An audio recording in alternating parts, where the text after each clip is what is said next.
يا ربي صل على محمد ما لها بالأفق نور كوكب.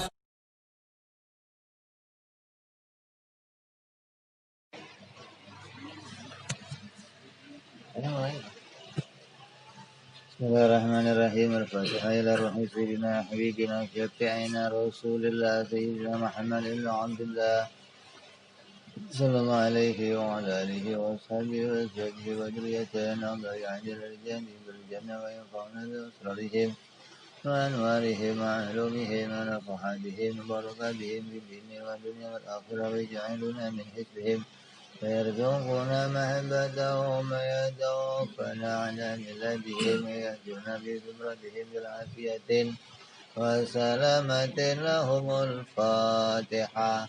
أعوذ بالله من الشيطان الرجيم. بسم الله الرحمن الرحيم. الحمد لله رب العالمين الرحمن الرحيم مالك يوم الدين. إياك نعبد وإياك نستعين اهدنا الصراط المستقيم صراط الذين أنعمت عليهم غير المغضوب عليهم ولا الضالين آمين. بسم الله الرحمن الرحيم. نويت تعلما وتعليما تذكرا وتذكيرا ونفعا والانتفاع والإفادة استفادة والعزة على التمسك في كتاب الله وسنة رسول الله صلى الله عليه وسلم ودعاء إلى الهدى والدلالة على الخير ابتغاء مرضاته وقربه وثوابه وحسن الخاتمة مع اللطف والعافية وصلاح العاقبة. بسم الله الرحمن الرحيم. الحمد لله رب العالمين وبه نستعين على أمور الدنيا والدين والصلاة والسلام على رسول الله سيدنا وحبيبنا وشفيعنا ومولانا محمد صلى الله عليه وعلى آله وصحبه أجمعين. أما بعد فلا نصنف الكتاب حضرة الشيخ سعيد بن كعرمية رحمه الله وغفر له ولوالديه ونفعنا به في الدارين. اللهم افتح قلوبنا فتوح العارفين وبحكمتك وانصر علينا برحمتك يا أرحم الراحمين. إلى أن قال. Masih dalam pembahasan istighna. Maha kaya Allah. Allah maha kaya. Allah tidak membutuhkan segala sesuatu. Allah ghaniyul 'anil 'alamin. Allah ghaniyul mutlak. Allah itu maha kaya secara mutlak, artinya Allah tidak butuh segala sesuatu. Segala sesuatu yang tidak dibutuhkan Allah itu, kalau mau disimpulkan, ada 5. Ada 5 perkara yang tidak dibutuhkan oleh Allah. Yang makhluk butuh semua pada 5 ini. Allah tidak butuh pada 5 perkara tersebut. Yang menunjukkan tidak butuhnya Allah pada 5 perkara ini menjadi petunjuk Allah maha kaya secara mutlak. Apa 5 perkara itu? Yang pertama, istighna'u 'anil fa'il. Allah tidak butuh pada fa'il. Fa'il itu apa? Pencipta. Yang kedua, Allah tidak butuh istighna'u 'anil mahal. Allah tidak butuh kepada tempat atau zat yang lain. Yang ketiga, istighna'u 'anil mukammil. Allah tidak butuh pada yang menyempurnakan. Yang keempat, istighna'u anil maf'ul. Allah nggak butuh pada maf'ul. Apa itu maf'ul? Perkara yang diciptakan.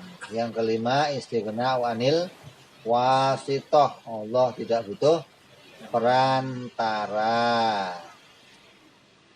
Lengkap kan? Nggak butuh pencipta, nggak butuh tempat, nggak butuh yang menyempurnakan, nggak butuh yang diciptakan, yang dikerjakan, nggak butuh pula pada perantara.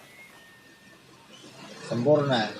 Nah, 28 sifat yang masuk dalam maknanya Allah Maha Kaya, yang menunjukkan Allah Maha Kaya dari segala sesuatu, itu wajib Allah mempunyai 28 sifat.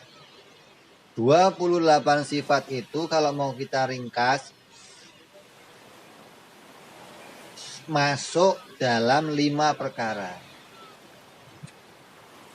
Asalnya 28 sifat yang menunjukkan Allah Maha Kaya. Dengan 28 ini Allah Maha Kaya, artinya Allah tidak butuh segala sesuatu. Terus kita pengen tahu yang tidak dibutuhkan Allah itu apa saja. Oh, ada 5. 5 ini yang Allah tidak butuh. Kenapa kok cuma 5? 5 ini mewakili. Bukan berarti oh Allah 5 ini nggak butuh, yang lain butuh. Enggak, 5 ini mewakili. Ketika 5 ini nggak dibutuhkan Allah, berarti Allah tidak butuhnya mutlak, gitu loh. Tidak butuh segala sesuatu. Kenapa? Karena yang dibutuhkan makhluk itu 5 ini. Butuh pencipta, butuh tempat, butuh disempurnakan, butuh hasil yang dikerjakan, butuh perantara. Ini pekerjaan makhluk butuh ini semua. Allah tidak butuh semua pada ini. Tandanya kalau nggak butuh 5 ini berarti dia nggak butuh secara mutlak, nggak butuh segala.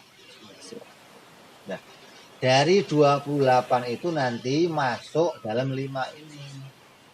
28 tadi itu kalau mau kita perincikan, oh satu persatu menampakkan, oh ternyata karena punya sifat ini dia nggak butuh pencipta. Karena punya sifat ini dia nggak butuh tempat. Karena punya sifat ini dia nggak butuh perantara. Ini kita akan jelaskan satu persatu. 28 sifat itu kalau kita ringkas itu menjadi 5 bagian. Yang kelima bagian itu menunjukkan Allah Maha Kaya, tidak butuh segala sesuatu. Yang pertama, Allah tidak butuh pada apa? Fa'il yang menciptakan. Allah tidak butuh pada fa'il yang menciptakan. Itu artinya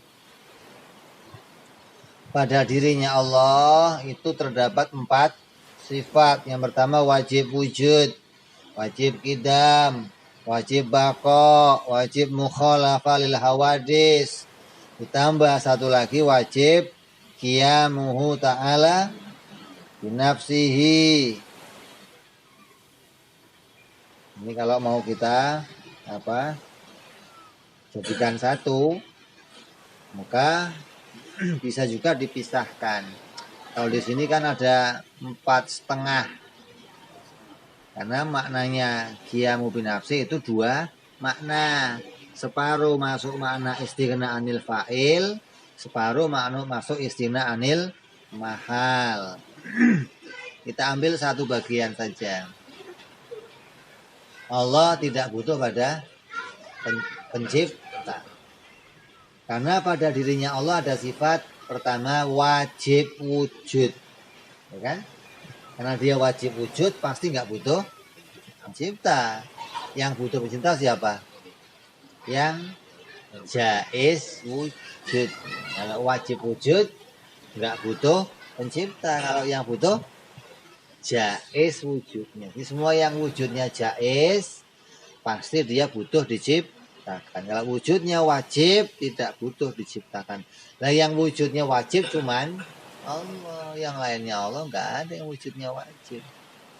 Terus wajib kidam, artinya wujudnya tidak berawal. Wajib bako, wujudnya tidak berakhir. Wajib mukhalafah, artinya wujudnya berbeda dengan segala sesuatu. Kalau yang lain diciptakan, maka dia berbeda.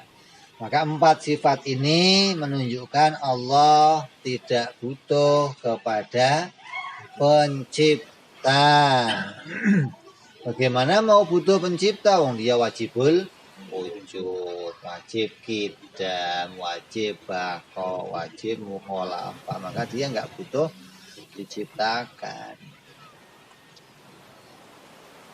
Lawannya juga ada 4. Mustahil Allah Adam, mustahil Allah Hudus, mustahil Allah Fana, mustahil Allah Mumatsalah lil hawadis. Jadi kalau wajibnya 4, lawannya juga 4 yang mustahil. Terus yang kedua, Allah tidak butuh kepada mahal. Apa itu mahal? Maknanya tempat. Allah nggak butuh pada yang ada tempat. Tempat itu maknanya nggak butuh kepada zat yang lain. Allah nggak butuh kepada zat yang lain. Karena Allah adalah zat. Maka zat itu tidak butuh pada zat yang lain. Yang butuh pada zat apa?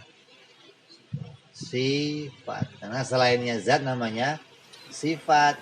Yang butuh kepada yang lain namanya sifat. Sedangkan Allah adalah zat. Maka Allah tidak butuh sama yang lain. Kita apa? Zat apa sifat?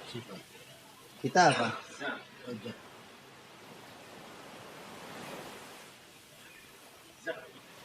Bukan, dia sifat katanya. Ini sifat. Sifatnya apa? Kita zat apa sifat? Hah? Kita zat apa sifat? Hah? Apa? Bukan. Allah tidak butuh kepada zat yang lain. Karena Allah adalah zat, tapi butuh pada yang lain. Allah tidak butuh kepada zat yang lain. Kenapa? Karena Allah adalah zat. Setiap zat tidak butuh pada zat yang lain. Nah, kita apa? Kita zat. Maka zat kita tidak butuh sama zat yang lain. Wujudnya kamu butuh nggak sama gelas? Hah? Wujud kamu butuh nggak sama baju? Hah? Butuh nggak? Ngaji yang lengkap makanya ngaji putus-putus begitu gimana sih? Hah? Wujudnya kamu butuh nggak sama baju? Artinya kalau nggak ada baju, kamu masih wujud nggak? Berarti kamu nggak butuh baju, begitu loh. Yang namanya butuh itu kalau nggak ada dia, saya nggak ada, gitu loh. Itu namanya butuh. Kita ini zat, maka kita juga nggak butuh sama yang lain. Artinya nggak butuh zat yang lain. Nah yang kita butuhkan siapa? Pencipta. Kita ini. Kalau Allah tidak butuhnya mutlak. Pencipta yang nggak butuh, zat yang lain juga nggak butuh. Kalau kita tidak butuh pada zat yang lain, tapi masih butuh sama pencipta. Makanya kita tidak disebut kaya mutlak. Yang kaya mutlak, yang tidak butuh secara mutlak itu Allah Subhanahu wa ta'ala. Kalau kita, saya nggak butuh sama kamu, tapi saya butuh sama pencipta. Karena saya nggak bisa menciptakan diri saya sendiri, begitu. Jadi kita ini sebut zat, bukan sifat.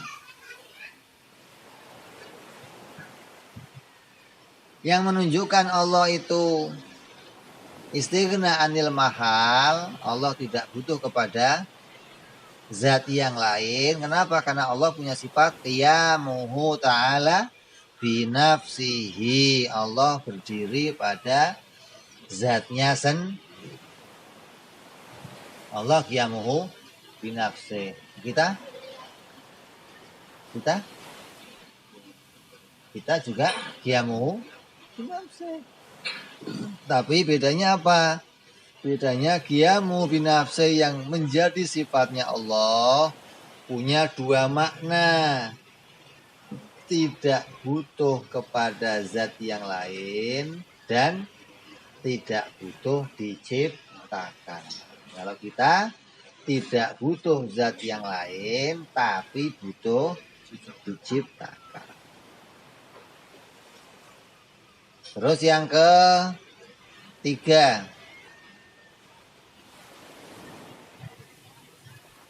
istighna wanil mukamil. Allah tidak butuh kepada yang menyempurnakan. Kenapa? Allah nggak butuh disempurnakan. Kenapa? Karena maha sempurna. Gitu loh. Kalau kita butuh disempurnakan untuk apa? Agar sempurna, gitu dong. Kalau kita sudah sempurna, maka kita nggak butuh disempurnakan. Tapi kita kan nggak sempurna.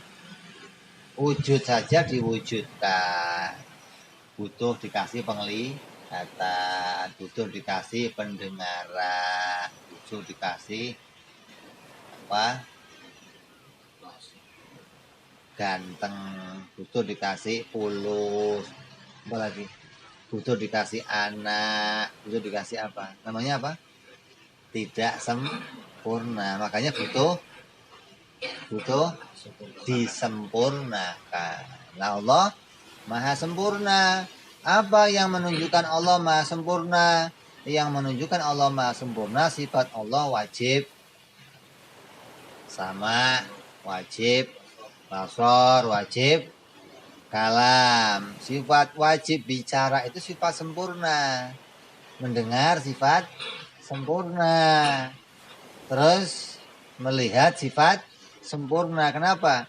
Kalau ada orang yang tuli disebutnya orang apa? Cacat.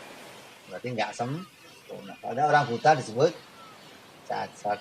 Kalau ada orang bisu disebut berarti nggak sempurna. Maka dengan punya sifat ini dia sempurna. Maka Allah itu maha sempurna. Kenapa? Karena Allah wajib punya 3 sifat ini. Wajib melihat, wajib mendengar, wajib bicara. Kalau kita waktu lahir melihat nggak? Bayi waktu lahir lihat nggak? Hah? Nggak lihat. Mendengar nggak? Nggak mendengar. Bicara nggak? Nggak bicara. Maka kemudian disempurnakan. Dikasih pembicaraan oleh Allah. Dikasih penglihatan. Dikasih pendengaran. Maka di Quran dikatakan kan? Bahwa kamu diberi oleh Allah penglihatan. Diberi Allah pendengaran. Diberi oleh Allah afidah, sifat-sifat yang lain. Dan semua itu nanti akan ditanya oleh Allah. Untuk apa penglihatan kamu? Untuk apa pendengaran kamu? Untuk apa sifat-sifat yang lain? Akan ditanya nanti di akhirat. Itu menunjukkan Allah maha sempurna. Lawannya mustahil Allah punya sifat yang kebalikan dari sifat tersebut, yaitu mustahil Allah tuli, mustahil Allah buta, mustahil Allah bisu. Juga sifat keadaan atau sifat kondisi, yaitu mustahil Allah kondisinya yang tuli, mustahil keadaan Allah itu yang buta, mustahil keadaannya Allah itu yang bisu. Jadi semua sifat-sifat yang 28 itu masuk semua kemari. Tidak butuh pada pencipta memasukkan 4 sifat yang wajib, lawannya juga 48. Terus tidak butuh pada tempat, memasukkan 1 sifat yang wajib, lawannya juga 1, berarti 2. Tambah 8, 10. Kemudian tidak butuh pada yang menyempurnakan, memasukkan pada 6 sifat yang wajib tambah 6 sifat yang mustahil, 12, jadinya 22. Kurang berapa?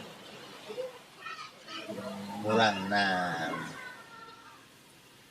Kemudian pengertian dari istighna'u anil maf'ul. Allah tidak butuh kepada yang diciptakan. Allah itu menciptakan apa saja.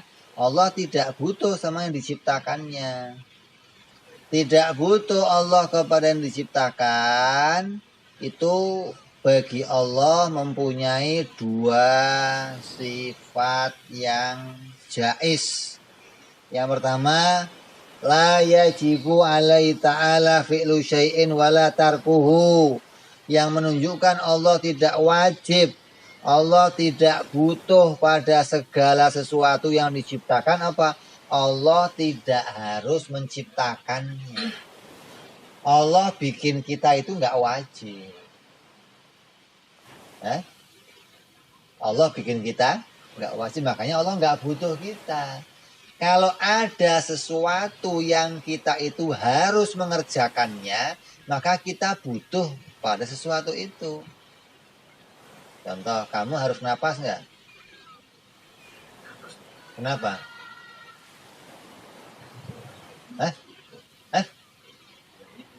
Nah, kalau nggak napas, nah berarti kamu butuh sama. Nah, karena kamu harus ngerjainnya, maka kamu butuh. Nah, Allah itu nggak ada yang wajib dikerjakan. Maka Allah nggak butuh sama segala sesuatunya. Nggak ada yang Allah harus bikin ini. Bikin ini, nggak ada. Hingga kalaupun kita kok besok masih hidup, itu karunia Allah. Bukan kewajiban Allah. Saya hari ini bikin rencana. Rumah saya kasih tenda, pajang. Besok saya mau bikin acara perkawinan. Saya mau kawin. Undangan udah saya sebar. Allah harus nggak perpanjang umur saya sampai besok? Bahkan saya sudah undang orang. Biarin amat. Mau ngundang orang. Nggak ngundang orang. Allah nggak harus menjadikan umur kamu panjang sampai besok. Kalaupun kok masih dipanjangkan, itu karunia Allah. Itu kebaikan Allah kepada kita. Orang yang sudah sholat harus nggak dimasukin surga sama Allah? Makanya hadis Nabi jelas, tidak ada seorang pun di antara kalian yang akan masuk surga karena amalnya. Hadis Nabi. Sahabat nanya, walaupun engkau ya Rasulullah, walaupun saya. Kecuali Allah merahmati, melimpahkan rahmatnya kepadaku. Karena rahmat Allah itulah aku dimasukkan surga. Gitu. Jadi jangan pernah ada orang bangga sama amalnya. Saya sudah sholat, saya sudah haji, saya sudah zakat, saya ketua FPR, saya ketua Bansel. Lah nggak ada urusannya mau ketua Bansel kayak ketua apa. Allah nggak wajib bikin kamu selamat walaupun ketua Bansel. Gitu loh maksud. Jadi nggak ada yang wajib diperbuat oleh Allah. Kita doa sekuat apapun doa kita, Allah nggak wajib mengabulkannya. Oh itu kan ada doanya, Beb, ada ayatnya. Siapa yang berdoa pasti akan dikabulkan. Itu maknanya jaiz. Kalau kamu doa, maka Allah boleh saja mengabulkan. Kalau dikabulkan, maka itu tandanya doa kamu cocok dengan kehendaknya Allah.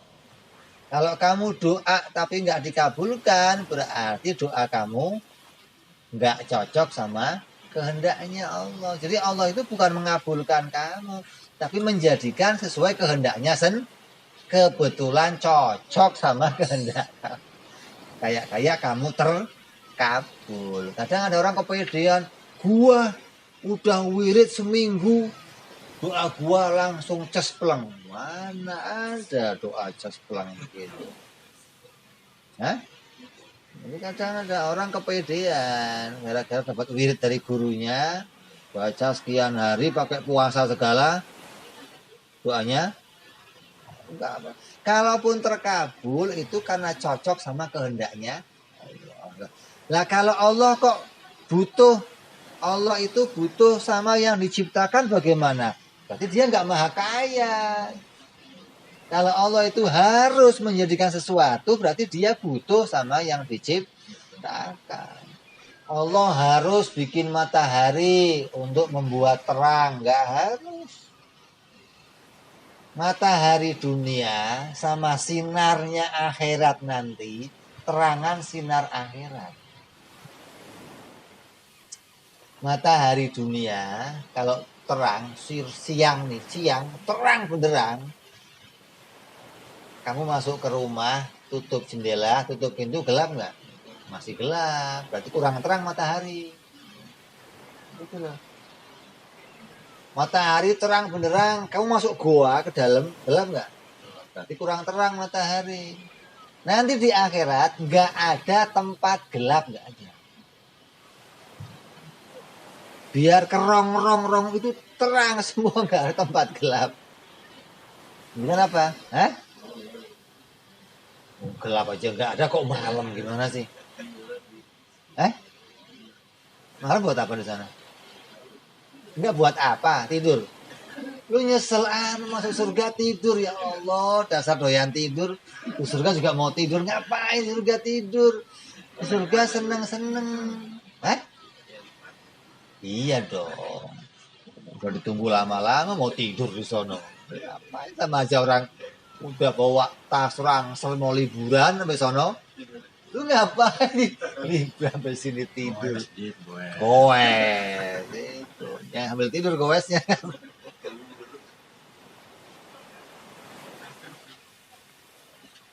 Jadi kalaupun kita doa terkabul, kita kerja dapat hasil, kita minta, itu anugerah dari Allah, bukan kewajiban Allah. Jadi tandanya Allah tidak butuh sama yang diciptakan, apa Allah tidak wajib menjadikan sesuatu. Terus yang kedua, yang menunjukkan Allah tidak butuh sama yang diciptakan, yaitu tanazahu ta'ala anil aghradi fi af'alihi wa ahkamihi. Yang pertama Allah tidak wajib menciptakannya. Yang kedua, ketika menciptakan tidak mengambil keuntungan. Bikinnya nggak wajib. Begitu bikin tidak diambil keuntungan. Kayak apa? Allah bikin malaikat. Jangan pernah mengatakan malaikat membantu Allah. Nggak boleh. Yang mengatakan malaikat membantu Allah berarti menampakkan Allah butuh sesuatu. Allah mendapat keuntungan dari menciptakan makhluk. Tidak ada. Allah tidak mendapat sedikit pun keuntungan dari menciptakan makhluk. Bikin malaikat Allah nggak dapat untung. Artinya untung maksudnya bagaimana? Maksudnya untung itu paling tidaknya bukan dia dapat kebahagiaan, dia dapat kontribusi, bukan. Yang namanya keuntungan paling sedikitnya apa? Membantu dia, gitu loh. Bantu. Kayak contoh begini.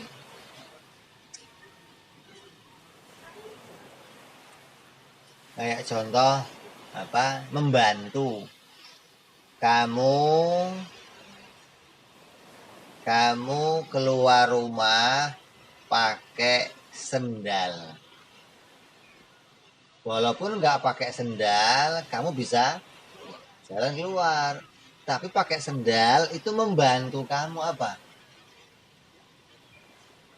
Nggak kotor, terus nggak panas. Ini kamu dapat bantuan, dapat keuntungan dari pakai sendal. Jadi kamu bela-belain beli sendal, kamu bikin sendal biar kamu dapat. Allah bikin malaikat itu tidak ada keuntungan bagi Allah, nggak ada. Dia, oh, tugas Allah jadi ringan namanya. Dikerjakan oleh, ini anggapan banyak orang begini. Harus kita luruskan, kita tepis ini nggak ada. Malaikat membantu Allah nggak ada, yang ada apa? Yang ada apa? Malaikat dibantu oleh Allah. Untuk apa? Allah kasih malaikat sayap, Allah kasih malaikat itu pekerjaan, Allah kasih malaikat tugas. Ini malaikat dikasih pekerjaan oleh, dibantu oleh Allah. Kamu tadinya nganggur, nggak punya kerjaan. Sini, gua bantu nih, kasih kerjaan. Nih, kamu dikasih kerjaan itu dibantu oleh orang lain, bukan justru dikatakan malaikat membantu Allah. Dia mengatakan malaikat membantu Allah itu sebuah kerusakan pemikiran atau kerusakan paham. Bisa sampai pada kekafiran ketika menganggap Allah mendapatkan keuntungan. Berarti Allah punya kekurangan. Allah tidak sempurna. Allah butuh mendapatkan apa? Butuh dipenuhi kekurangannya oleh yang lain. Ya kan? Kamu kalau mau keluar jalan kaki capek, biar nggak capek naik sepeda. Jadi kamu sengaja bikin sepeda biar meringankan. Nah, Allah nggak begitu. Allah bikin malaikat biar tugasnya ringan. Kenapa? Yang bagian nyabut nyawa ada, bagian ngantar rezeki ada, bagian wahyu ada, bagian terus Tuhan ngapain? Ya rada ringan dikit lah. Jadi nggak sibuk-sibuk amat maksudnya. Kalau ada yang mau mati, malaikat berangkat. Ini pemahaman yang seperti ini, pemahaman yang salah.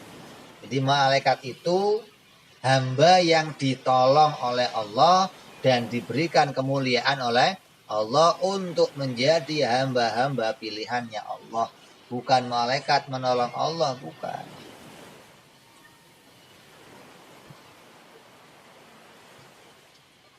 Terus Allah menciptakan Nabi, Allah tidak mendapatkan keuntungan. Allah bikin langit, matahari, Allah tidak mendapat keuntungan. Sampai Allah bikin api, Allah bikin nasi, Allah bikin hujan, Allah bikin obat. Semua yang dibikin Allah itu Allah tidak mendapatkan keuntungan. Artinya api itu tidak meringankan Allah. Obat itu enggak meringankan Allah. Maksudnya kalau ada seorang manusia sakit, minum obat terus sembuh, Allah nggak usah ikut udah biarin, udah ada obat ini tinggal dia minum ntar juga sembuh. Sembuhnya nggak diurusin sama Allah, nggak ada begitu. Kalau begitu berarti obat itu meringankan kerjanya Allah, nggak ada. Kalau ada orang sakit dia minum obat dia sehat, yang bikin sehat siapa? Allah. Berarti obat ngapain? Nggak membantu Allah sama sekali. Obat nggak berpengaruh apapun karena sehatnya langsung dibikin oleh, tidak ada hubungan sama obat, nggak ada. Kamu lapar, kamu makan, setelah kamu makan, kamu merasakan kenyang. Munculnya kenyang itu langsung dibikin oleh Allah, nggak pakai kenyang, nggak pakai apa? Bantuannya sih makanan. Ini pahamnya Ahlus Sunnah wal Jamaah. Nah, selain Ahlus Sunnah bagaimana? Selain Ahlus Sunnah punya paham Allah menciptakan makanan, maka makanan itu oleh Allah diberikan kemampuan, kekuatan untuk menjadikan kenyang.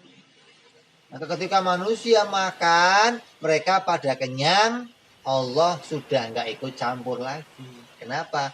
Pada makanan sudah diletakkan kekuatan, yang kemudian kekuatan itu menjadikan kenyang pada tiap-tiap yang makan. Hingga Allah tidak lagi menjadikan kenyangnya seseorang. Ini pendapat yang batal. Ini bukan pendapatnya ahli sunnah wal jamaah. Sama kayak obat, sama kayak sehat, sama kayak haus, sama kayak semua hukum adat yang ada. Contoh, kalau saya lemparkan batu ke atas, pasti jatuh nggak? Hah? Jatuh. Ya, saya lempar ke atas nih. Jatuh nggak? Yang menyebabkan jatuh apa? Apa? Sebabnya jatuh kenapa? Kata orang sekolahan, kenapa? Gravitasi. Nah, itu kan. Nah, kalau gravitasi itu yang menjatuhkan barang, berarti Allah nggak ikut serta. Allah cukup bikin magnet pada bumi, daya tarik pada bumi, maka setiap yang dilempar kembali ke bumi. Lempar lagi, kembali ke bumi. Lempar lagi, kembali. Kenapa? Allah bikin magnet. Nah, kalau ini diyakini, maka Allah nggak ikut serta berarti. Jatuhnya sesuatu yang kita lempar karena adanya Allah nggak ikut serta. Kalau begitu gravitasi membantu Allah. Allah mendapat keuntungan dengan bikin gravitasi. Ini bukan iktikad kita. Gravitasi itu ada, betul ada. Tapi waktu saya lempar sesuatu, maka jatuhnya itu dikehendaki oleh Allah. Jadi Allah langsung yang menjatuhkannya. Apapun yang saya lempar, Allah jatuhkan. Bukan bumi yang menariknya, bukan. Kelihatannya demikian. Maka kalau ada orang kok sampai nggak mau ngaji ilmu ini, maka dia akan tertipu dengan hukum adat. Tertipu dengan ilmu sekolah. Tertipu dengan segala macam di luar sana. Kenapa? Yang mengatakan ini semua terjadi dengan sendi. Oh, hujan terjadi karena matahari. Dia meniup dia berterik panas, terjadinya uap, kemudian ada angin terbawa ke atas, dia nempel ke awan, kemudian jatuh kembali ke dunia. Kalau begitu sepanjang tahun akan hujan dong. Karena matahari bersinar terus, menguap terus, angin ada terus, naik terus. Tapi kok kadang 6 bulan nggak hujan. Kemana itu? Mataharinya kurang terang apa? Mataharinya redup apa? Kurang panas. Jadi hukum adat itu ada, betul ada. Tapi hukum adat itu nggak berpengaruh apapun. Allah tidak mendapatkan keuntungan dari menciptakan hukum adat. Sebagaimana sudah kita kaji pada pertemuan-pertemuan yang sebelumnya. Jadi yang menunjukkan Allah tidak butuh kepada apa? Yang diciptakan. Allah nggak butuh kepada makhluk. Allah nggak butuh sama makhluknya. Itu karena Allah punya 2 sifat. Yang pertama, Allah tidak wajib menciptakan. Yang kedua, Allah tidak mengambil keuntungan. Lawannya juga 2, jadi 4. Maka 4 ini masuk dalam istighna anil maf'ul. Terus yang kelima, yang terakhir, istighna anil wasita. Allah tidak butuh perantara. Maka itu mewajibkan bagi Allah mempunyai 1 sifat, yaitu La ta'thira li syai'in minal kainati bi quwwatihi. Tidak ada hasil, tidak ada bekas, tidak ada pengaruh yang ditimbulkan dari kekuatan yang ada pada dirinya makhluk. Kamu ngaku kuat boleh, Mike Tyson ngaku kuat boleh, sapi banteng moncongnya yang merah sekalian juga boleh ngaku kuat, nggak putih lagi. Tapi ketika dia melakukan sesuatu, maka dia tidak bisa menghasilkan apapun. Hasil yang muncul itu diciptakan oleh Allah. Andai kekuatan yang ada pada makhluk itu bisa memunculkan sesuatu, bisa menghasilkan sesuatu, maka kekuatan itu akan menjadi perantara bagi Allah untuk menjadikan sesuatu yang lain. Kan sering kan sekarang kita dengar, saya kan cuman dokter, saya nggak menyembuhkan, saya cuman perantara, semuanya Allah. Yang bikin sakit Allah, yang ngobatin saya, nanti yang bikin sembuh Allah. Jadi saya cuma perantara. Ini kadang kalimatnya sedikit, kalimatnya ringkas, tapi kalau sampai salah dipahami akan membawa kita pada pemahaman Allah mendapatkan keuntungan dari kekuatannya makhluk. Kekuatan makhluk ini menjadi perantara bagi Allah. Terus harusnya gimana kita meyakini bahwa sebab akibat yang diciptakan oleh Allah itu tidak menghasilkan apapun. Pisau tidak bisa memotong, api tidak bisa membakar, nasi tidak bisa mengenyangkan, obat tidak bisa menyembuhkan, bumi tidak bisa menarik sesuatu dari luar sana. Segala apa yang nampak itu hanya sebab akibat. Bahwa sebab akibat itu adalah kejadian yang keduanya sengaja diciptakan oleh Allah dan keduanya digandengkan oleh Allah Subhanahu wa ta'ala, bukan terjadi dengan perantara. Bahwa Allah menjadikan semua itu untuk perantara bagi Allah menjadikan sesuatu yang lain, maka ini kebatalan sebagaimana yang dipahami oleh orang-orang Mu'tazilah, oleh orang-orang Qadariyah yang mengatakan Allah menciptakan kekuatan pada dirinya hamba, kemudian hamba dengan kekuatannya itu menjadikan amal perbuatan pada dirinya sendiri. Maka berarti amal atau kekuatan itu menjadi perantara untuk bisa menghasilkan sesuatu yang lain. Ini bukan pendapatnya ahlu sunnah wal jamaah. Seperti contohnya, kalau kita mau menanak nasi, yang kita butuhkan apa?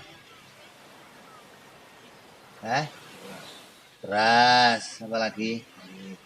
Air, apa lagi? Dandang. Api aja. Taruh dandang dulu. Terus air, dandang, komplit, baru kompor, baru nyalain ada apinya. Udah kita cuci berasnya. Udah lengkap, kita taruh di atasnya kompor, nyalain kompornya, terus nunggu matang. Ngapain nunggu? Kenapa nunggu? Karena nggak bisa menghasilkan. Kalau kamu bisa menghasilkan, kamu nggak bakal nunggu. Jadi, gara-gara kamu nggak bisa menghasilkan, kamu harus nunggu, gitu loh. Kamu 5 kali ketemu saya baru hamil, kan nunggu berarti kan? Kalau bisa, hamil. Nah, begitu selesai. Gara-gara nggak bisa begitu, makanya nunggulah. Apa yang diciptakan Allah ini nggak ada perantara bagi Allah, nggak ada. Allah langsung yang menciptakannya sendiri. Ada orang hamil ya Allah yang bikin sendiri. Ada beras matang Allah yang bikin sendiri. Nggak ada. Allah lepaskan. Oh biarinlah api sama air yang mengatur matangnya. Apinya mendidih panas, airnya mendidih, berasnya jadi mateng. Maka Allah nggak ikut serta. Maka ini bukan pendapatnya Ahlus Sunnah wal Jamaah. Kita berpendapat mau kamu kasih api, mau kamu kasih air, matengnya tetap Allah yang menentukan. Bukan api, bukan air yang menentukan matangnya sesuatu. Begitu pula pada semua kejadian yang ada, jangan pernah katakan ini hanya perantara. Tapi ini sebab akibat. Dan sebab akibat itu kedua-duanya diciptakan oleh Allah. Kalaupun kamu katakan perantara, tetap kamu harus meyakini bahwa kedua-duanya diciptakan oleh Allah. Bukan terjadi dengan sabab atau dengan jalannya sesuatu yang lain menolong Allah atau memberikan hasil dari apa yang diciptakan oleh Allah dengan kekuatan yang ada pada dirinya sesuatu. Ini 5 bentuk tidak butuhnya Allah kepada segala sesuatu, yang dengan masuk 5 ini masuk pula 28 akidah yang kita kaji dalam 5 perkara tersebut. Allah nggak butuh pencipta, memasukkan berapa? 8 sifat. Allah tidak butuh kepada tempat, memasukkan 2 sifat. Allah tidak butuh disempurnakan, memasukkan 12 sifat, 6 yang wajib, 6 yang mustahil. Allah tidak butuh pada maf'ul, makhluk, menunjukkan pada Allah punya 4 sifat yang jaiz. Kemudian yang terakhir, Allah tidak butuh pada perantara, memasukkan 2 sifat. Jumlahnya ada 28. Jadi 28 itu bukan ngarang-ngarang, bukan. 28 itu ulama pakai hujah, punya alasan. Bahwa tiap-tiap orang Islam harus punya keyakinan tentang 28 akidah itu. Yang menunjukkan apa? Menunjukkan Allah adalah betul-betul zat yang tidak butuh segala sesuatu. Kurang 1 sifat dari 28 itu, maka akan menunjukkan Allah butuh pada sesuatu.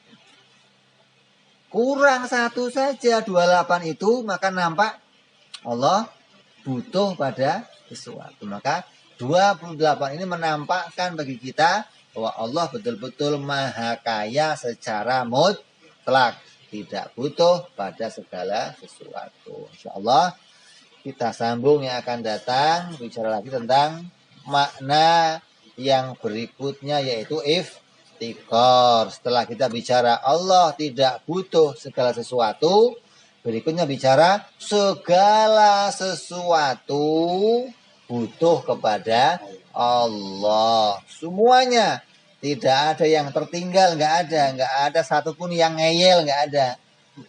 Semuanya butuh kepada Allah. Yang baik butuh pada Allah, yang jahat butuh pada Allah.